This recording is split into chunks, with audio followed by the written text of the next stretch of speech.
ওম অখণ্ড সংহিতা বা অখণ্ড মণ্ডলেশ্বর শ্রী শ্রীমৎ স্বামী স্বরূপানন্দ পরমহংসদেবের উপদেশ বাণী চতুর্দশ খণ্ড হতে পাঠ। পিতার গুরুর স্নেহ। A father is always a father. He never counts the age of his children. পিতা সর্বাবস্থাতেই পিতা। তিনি কখনো নিজ সন্তানের বয়স গণনা করে হিসেব করেন না যে তাঁর সন্তান কত বড় হলো। সকল বয়সেই সন্তানকে তিনি শিশুর মতন সযত্নে রক্ষণীয় বলে জ্ঞান করেন।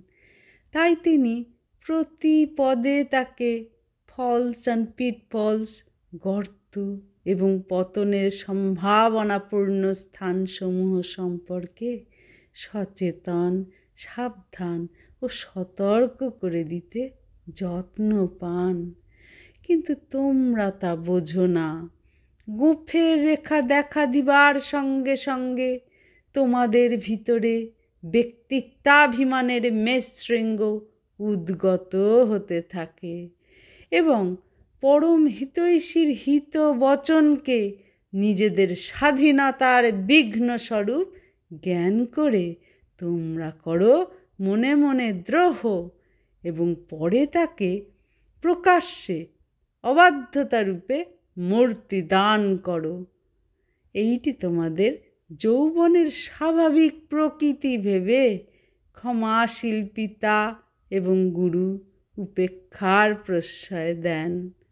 তার ফলও কোনো কোনো ক্ষেত্রে বর্ধিততর দ্রোহেরই রূপ পরিগ্রহ করে। অফুরন্ত আধার, অথচ নিজ পরিচয় জানো না বলে অন্তর ভরা কত তোমার হতাশা, কত তোমার বিষাদ, কত তোমার দৈন্য। হরি ওম।